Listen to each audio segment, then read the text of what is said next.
spotty things in my eye. Well, he's not hurt anything. He'll catch some flies. No, there's no need for the quiet. This is a house of God, sir. You want his boy first? Well, I'm sorry. I forgot where I was for a second. Jacob's wanting to take care of the spiders. I read a story this week that I found rather interesting. The story is as Muhammad Ali was going through a women's penitentiary, and he had a fight promoter with him, and he also had a manager that was there, and they were speaking to the ladies in the women's penitentiary. Muhammad Ali leaned over and hugged, kissed one lady. Everybody paid attention, and she started screaming, "He kissed me. He kissed me." She was thrilled with that. He spoke to others and went along, and periodically he would kiss one of the ladies in the women's penitentiary. The fight promoter noticed and said, "The first lady that got so excited, if we had an ugly woman contest, she would have won hands down." And then he began to notice that all of the women that he kissed were the ugliest that he passed by. They questioned him after it was over. He said, "The pretty women are fine." But that meant all the world to those that were the ugly women. We're coming into a Thanksgiving where we ought to reflect on ourselves and our gratitude, but then after that, is there any way that maybe we could mean something to others? Just a word of kindness, a word of understanding and thoughtfulness. I find it interesting that his perception was of such a nature that he knew to make people feel good. And he explained, not many people have had the privilege of meeting and being close to those who are of renown. And so that meant all the world to those that I did kiss, and the others are in good shape anyway. I thought, what an interesting concept that he had. Now, we've looked in times past, and we've spoken about a faith for grown-ups, and we've understood that the things we tell our children are accurate, that God will look after you, God will care for you, and those things are not exactly always correct. Bad things do happen to good people. And we know that's the real world. Well, a faith for grown-ups, and I see us say things sometimes that don't recognize the fact that God is sovereign. And as God is sovereign, this is His world. And He will utilize this world the best that He can to try to bring about the salvation of the most. Now, it is real that all of the calamities that are about us and things that happen are with a view toward gaining the attention of all of us and thus bringing about our salvation. Now, if we look at our lives, we realize that much of our lives have been happy and pleasant, and that we are a blessed people. But that doesn't mean that that will always be the case. And it's good, and I don't know the exact words that to couch this, But it's been my experience in life that if I can move me into a situation and think it through before I'm in the situation, that my chances of doing what I think I want to do are far greater if I've previously thought through this. Well, that's the case of what we want to talk about. Now, if you want to turn to the book of Job, look at the book of Job. For what God is saying in Isaiah 55, 8 and 9, God says, my thoughts are higher than your thoughts, and my ways than your ways. As the heavens are higher than the earth, so are my thoughts than your thoughts, and my ways than your ways. God is saying, I am sovereign, and you do not have the intellect to understand why I do what I do. I can't bother explaining it because it's above your level of thinking. Well, that's not offensive to me. I realize, God's thinking is above my thinking. God's ways are above my ways. I can handle that. And he says, I know what's good. Well, I look at Scripture. Matthew 16 and 26, he says, as he puts forth the idea of this world, everything that's in this world. And what he begins to talk about, he says, what shall a man be profited if he gain the whole world and lose his own soul? Think through that. What shall a man be profited if he gain the whole world and lose his own soul? Or what will a man give in exchange for his soul? And I think that says to me in my vernacular, God says, what will you sell out for? And I've heard people say everybody has a price. Well, that doesn't prove I have a price. That proves he that said it has a price. And we need to think through, no matter what circumstances are ours, we need to make the decision and embed it in our heart that if nobody on earth wants to go to heaven, I still do. Amen. No matter what comes, I still want to go to heaven. No man can take that from you. You've got to give that away.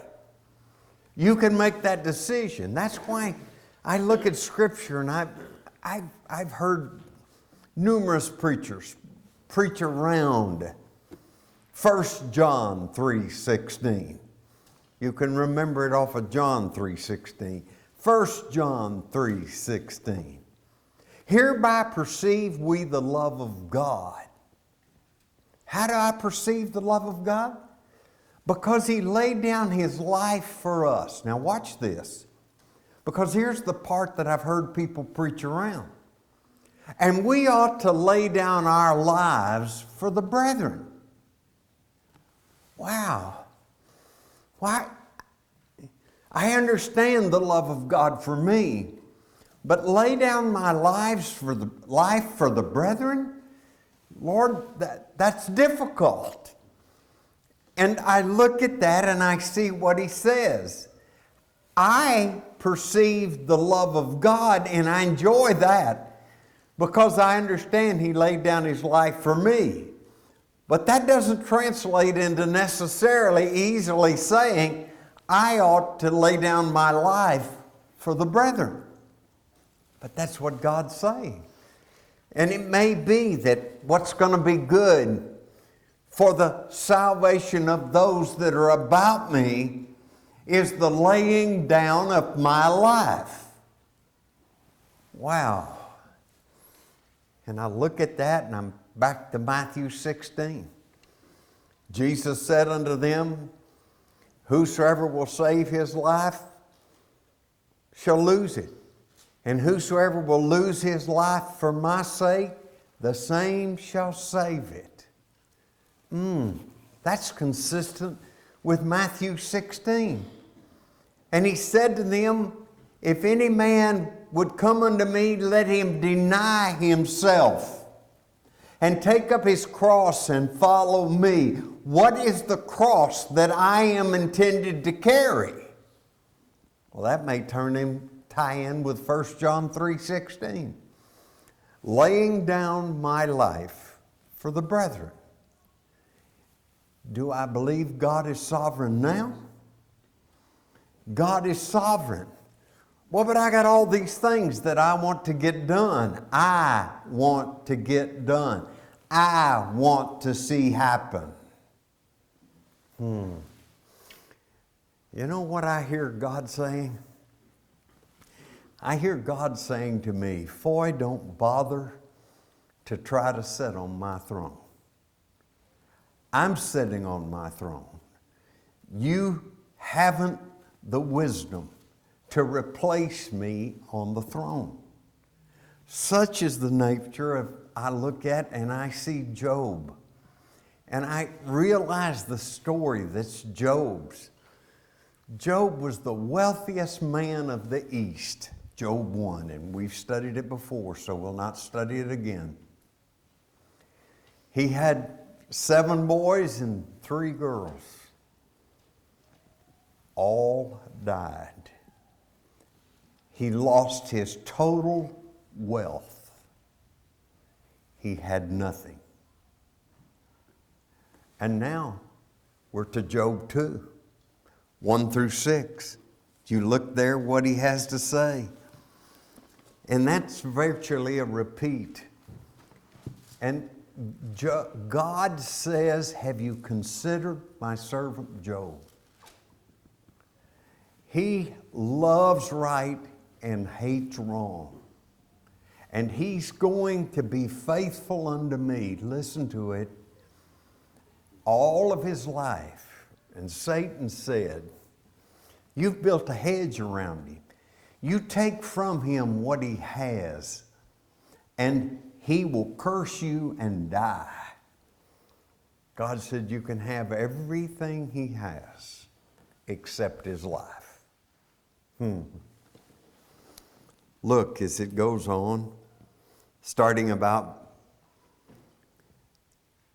verse 6, and the Lord said unto Satan, behold, he is in thine hand, but save his life. You can have everything but his life. So went Satan forth from the presence of the Lord and smote Job with sore boils. From the sole of his foot under his crown, boils all over his body. Extraordinary pain with Job. And he took him a potsherd to scrape himself withal. And he sat down among the ashes, Job on the ash heap. And he's scraping the boils. I'm wanting you to see Job's pain. Then said his wife unto him, dost thou still retain thy integrity? Boy, look at how God uses the word integrity. Integrity says we've made a commitment to God. And integrity says that circumstances will not negate that commitment we've made to God. Curse God and die. I want you to think through this because it's crucial to realize that the people closest to Job are encouraging him because of a negative providence, because of what's happening to him. Job, you don't have a good relationship with God. He says, I do have a good relationship with God. Well, but Job, why has all this bad stuff happened to you? Well, it's because God is proud of Job, and he has made Job an example for all of those that are about him. Because he's bragging about Job to Satan. And Satan says, well, you've built a hedge around him. That's Job 1:8. And if you take the hedge, if you won't give him only good stuff, he will curse you and die. God says, no, he won't. Job has integrity toward me. Think it through. Maybe a frowning providence will be because God is bragging about you. God says, have you considered my servant? And then he uses your name.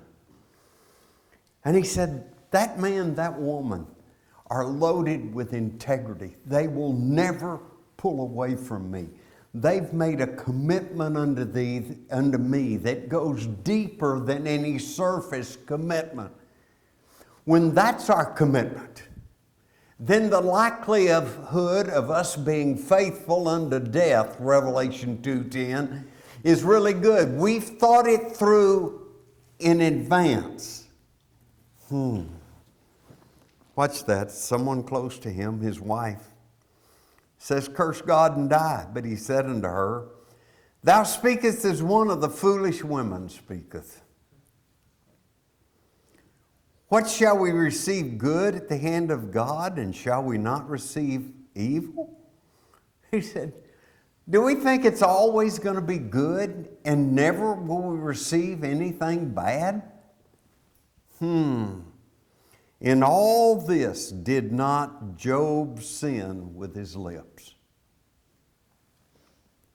Now when Job's 3 friends, that's his wife, now his 3 friends, heard of all this evil that was come upon him, they came every one from his own place.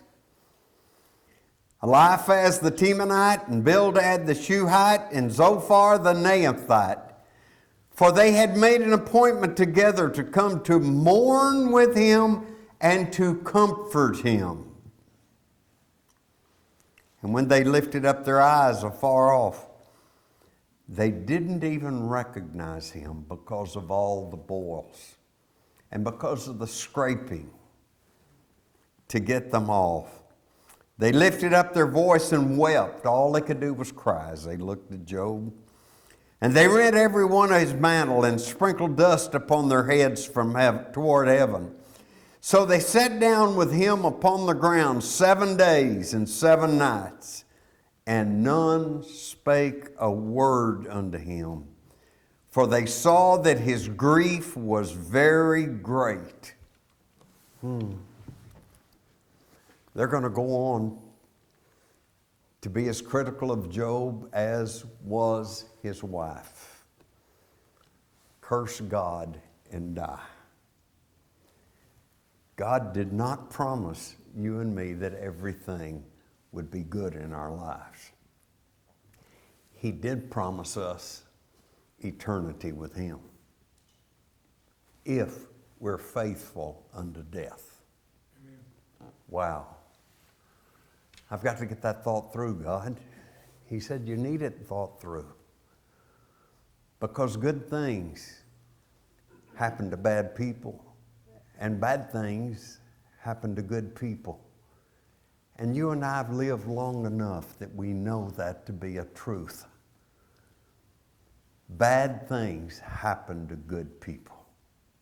If that says to you that God doesn't love you, you misheard God speak. Look, if you will, in the book of Hebrews. Hold that. We'll be back to Job. Look at the 12th chapter of the book of Hebrews. I want to make sure nobody says, well, that's Old Testament. I'm not sure that that has an application. Look at Hebrews 12. You got New Testament now. And the message is exactly identical. Look at Hebrews 12 and we'll start about verse 6. We read this. For whom the Lord loveth, he chasteneth. What? And scourgeth every son whom he receiveth. God sending me to school. What's the school? Well, hardship for my life. There's the school God sent me to? Can I maintain the integrity of my relationship with my God when school gets hard? If you endure chastening, not if you avoid it. You see that? Verse 7. God dealeth with you as with sons. For what son is he whom the Father chasteneth not? But if you be without chastisement, whereof all are partakers, then are ye illegitimate and not sons. Only a father that doesn't love the child cannot chasten the child. God says, I will chasten my children. I want my children to have integrity and to have a faith that's rooted well. Furthermore, we have had fathers of our flesh, which corrected us, and we gave them reverence. Shall we not much rather be in subjection of the Father of spirits and live? And we yield our will to the sovereignty of our God.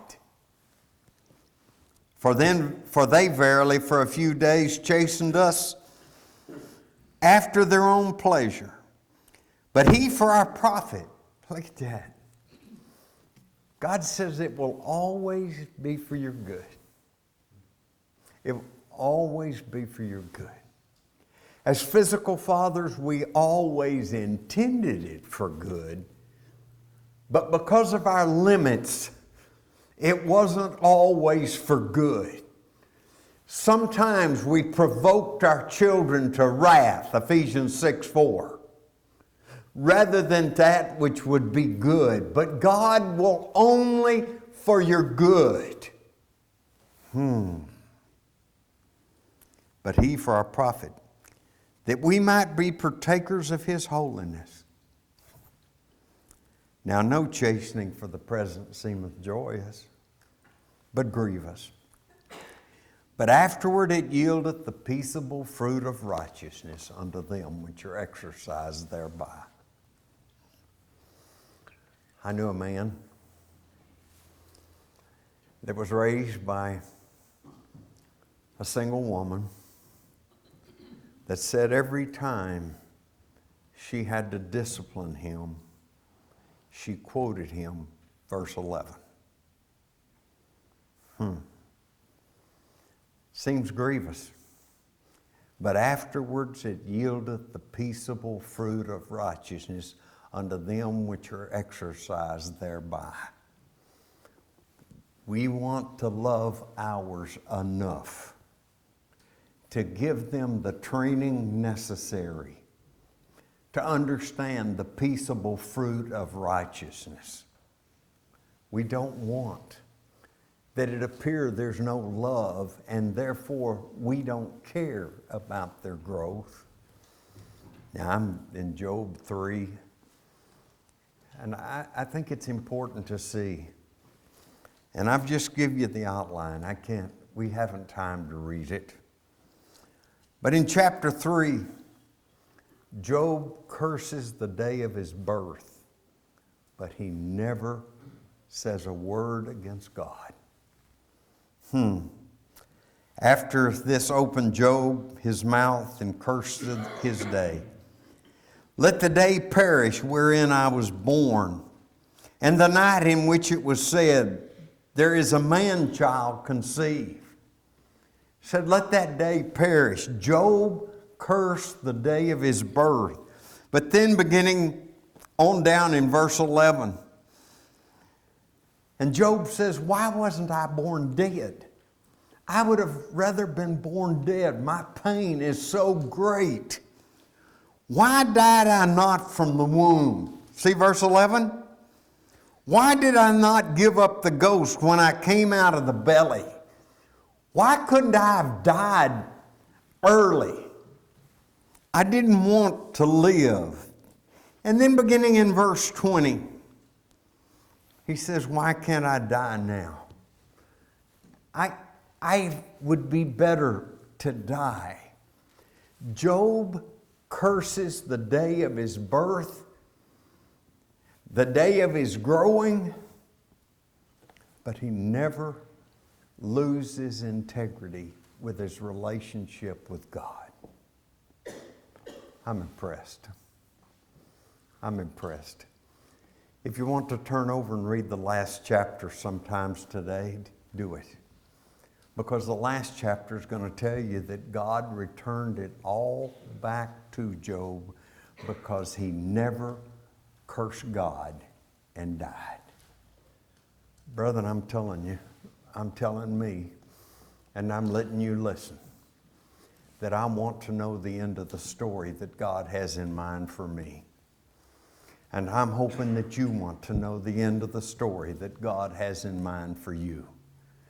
Job would never lose the integrity that he had to be respectful to his God. If there's anyone here that is subject to the invitation of Jesus, the wisest thing that you can do is to make God sovereign in your life and develop the integrity that comes with a sovereign relationship, with a sovereign God. And make the decision that I will be faithful to death. I'm not going to give up that. I want God to be able to depend on my integrity. If we can be of any assistance, let us know as together we stand and sing.